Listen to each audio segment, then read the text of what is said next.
l'ange. Fragment épique.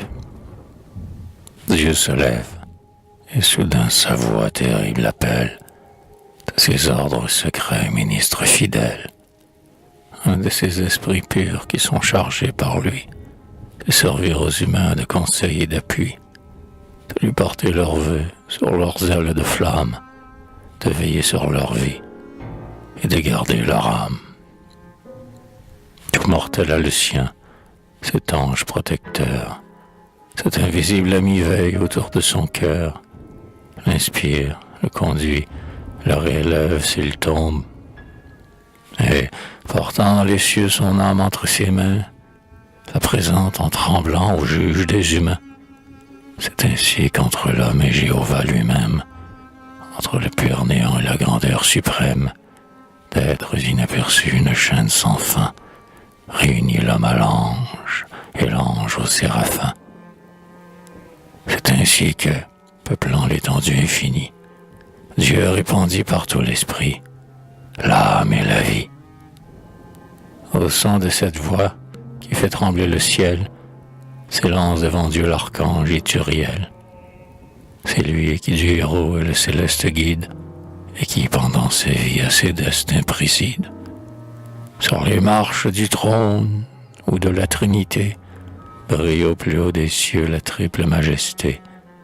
L'esprit, épouvanté de la splendeur divine, dans un saint tremblement soudain monte et s'incline, et du voile éclatant de ses deux ailes d'or, du céleste regard sombrage, et tremble encore.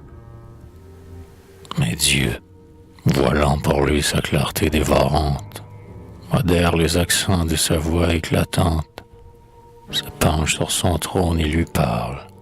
Soudain, tout le ciel, attentif au Verbe souverain, suspend les chants sacrés, et la cour immortelle s'apprête à recueillir la parole éternelle. Pour la première fois, sous la voûte des cieux, cessa des chérubins le chœur harmonieux. On entendit alors dans les saintes demeures que le bruit cadencé du char léger des heures, qui, des jours éternels mesurant le recours, dans un cercle sans fin, fuit et revient toujours.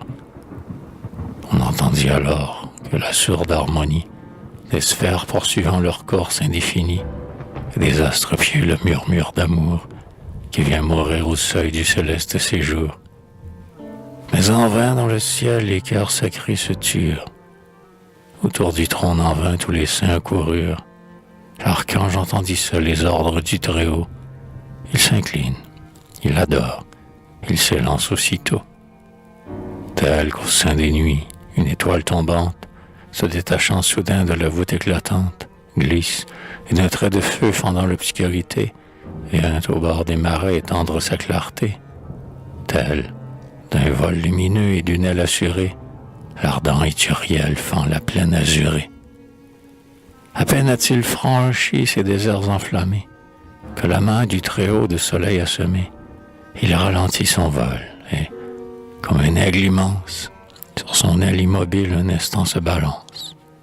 Il craint que la clarté des célestes rayons ne trahisse son vol aux yeux des nations. Et secouant 3 fois ses ailes immortelles, 3 fois en fait jaillir des gerbes d'étincelles. Le nocturne pasteur, qui compte dans les cieux les astres tant de fois nommés par ses aïeux, se trouble et croit que Dieu de nouvelles étoiles a de l'antique nuit semé les sombres voiles. Mais, pour tromper les yeux, l'archange essaye en vain de dépouiller l'éclat de ce reflet divin. L'immortelle clarté dont son aile est empreinte l'accompagne au-delà de la céleste enceinte.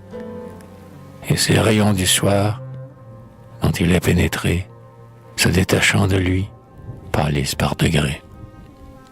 Ainsi le globe ardent que l'ange des batailles inventa pour briser les tours et les murailles, sur ses ailes de feu projetées dans les airs, trace au sein de la nuit de sinistres éclairs. Immobile un moment en haut de sa carrière, il pâlit, il retombe en perdant sa lumière. Tous les yeux avec lui dans les airs suspendus le cherche dans l'espace et ne le trouve plus. C'était l'heure où la nuit fait descendre du ciel le silence et l'oubli, compagnons du sommeil. Le fleuve, déroulant ses vagues fugitives, réfléchissait les feux allumés sur ses rives. Ces feux abandonnés dont les débris mouvants pâlissaient, renaissaient, mouraient au gré des vents.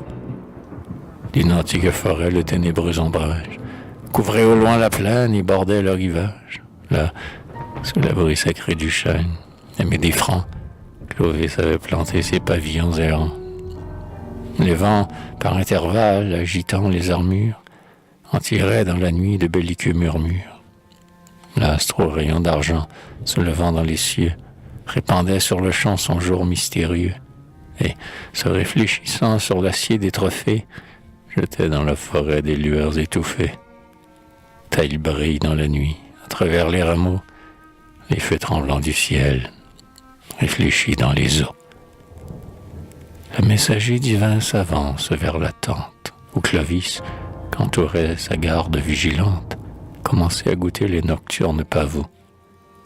Clodomir et Lisoa, compagnons du héros, debout devant la tente, appuyés sur leurs lances, gardaient l'auguste seuil et veillaient en silence. Mais de la palme d'or qui brille dans sa main, l'ange, en touchant leurs yeux, les assoupit soudain. Ils tombent. De leurs mains, la lance échappe et roule. Et sous son pied divin, l'ange, en passant, les foule. Du pavillon royal, il franchit les degrés. Sur la peau d'un lion, dont les ongles dorés retombaient aux deux bords de sa couche d'ivoire, Clovis dormait, bercé par des songes de gloire. L'ange, de sa beauté, de sa grâce étonnée, contemple avec amour ce front prédestiné. Il s'approche, il retient son haleine divine, et sur le lit du prince en souriant s'incline. Telle une jeune mère, au milieu de la nuit, de son lit nuptial sortant au moindre bruit. Une lampe à la main, sur un pied suspendu, vole à son premier-né, tremblant d'être entendu, et, pour calmer l'effroi qui la faisait frémir, en silence longtemps le regard de dormir. Tel des ordres d'en haut l'exécuteur fidèle, se penchant sur Clovis, l'ombrageait de son aile. Sur le front du héros, il impose ses mains. Soudain, par un pouvoir ignoré des humains, dénouant sans effort les liens de la vie, des entraves des sens, son âme le délie. L'ange, qui la reçoit, dirige son essor, et le corps du héros paraît dormir encore. Dans l'astre au front changeant, dont la forme inégale, grandissant, décroissant, mourant par intervalles, prête au retire aux nuits ses limpides rayons, l'éternelle étendue d'immenses régions, où des êtres réels, images symboliques, les songes ont bâti leur palais fantastique.